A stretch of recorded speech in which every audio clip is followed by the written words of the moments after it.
griechischen Strand. Halb Gott, halb Mensch im mykenischen Land. Sohn des Peleus, ein König und Held. Mutter Tethys, die Nymphe aus der Meereswelt.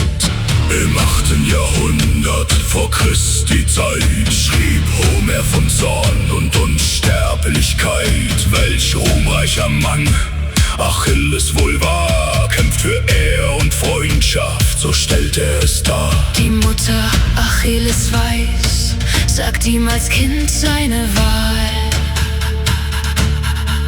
Leb lang und leise oder kurz nur, doch im Ruhmestrahl. Vor Troja ein Krieger im Kampf aussteht, bevor die Städte untergeht. Der stärkste Krieger seiner Zeit, ein Abbild für die Ewigkeit. Achilles ruhmreich kämpft er da, doch war ihm sein Ende klar. wählte ein kurzes Leben dort, doch dafür lebt sein Name fort. Achilles. Seine Mutter hielt ihn zuerst in Skyros versteckt, in Kleider gehüllt und als Mädchen verdeckt. Doch Odysseus erschien und mit einer List fand er heraus, dass das Mädchen Achilles ist.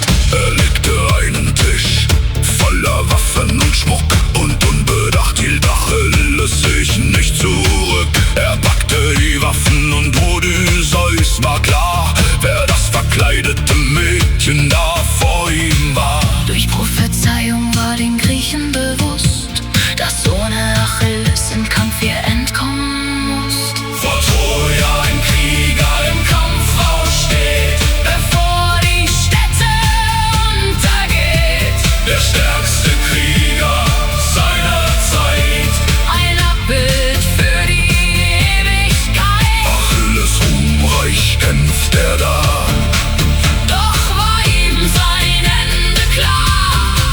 wählte ein kurzes Leben dort, Doch dafür lebt sein Name fort.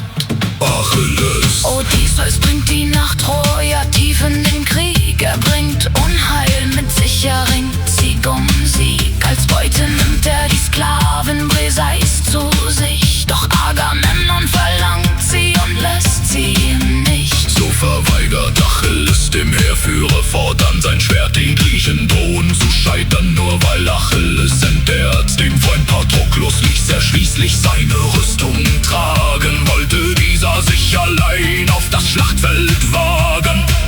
Doch mit der Hilfe Apollos bringt Hektor ihn um. Dieser Verlust entfacht Achilles Zorn.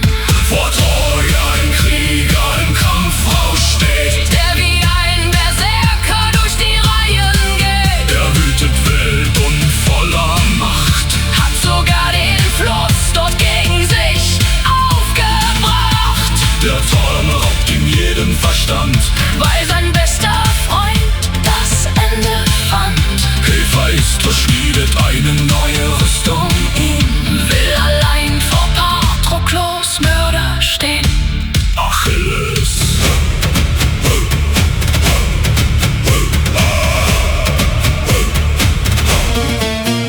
Er treibt Hektor dreimal um die Stadt herum, und gedemütigt bringt er diesen dann um. Denn Athene griff, In den Kampf mit ein, getarnt als Bruder, dacht Hektor, er wär nicht allein. Achilles bindet die Sehnen an den Wagen an. Zieht ihn ums Freundesgrab 12 Tage lang. Vor dem Tod hat Hektor ihn noch gefragt, Ob er seinen Körper den Eltern bringen mag. doch blind vor Zorn sagte Achilles nein. Doch 12 Tage später sah er es dann ein. Manche sagen, er war so stark durch seine Mutter allein. Tauchte ihn an der Ferse, haltend in den Styx hinein. Vor Troja ein Krieger im Kampf aussteht, Bevor die Städte untergeht. der stärkste Krieger seiner Zeit, Ein Abbild für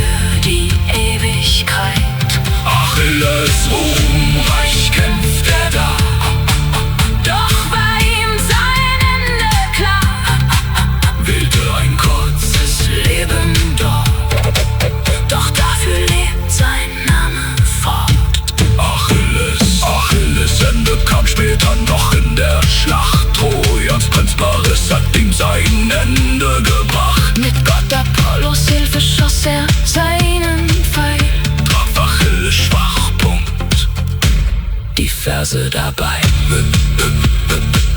Das, was bleibt, ist das Wissen um einen Mann, der selbst Götter bezwingen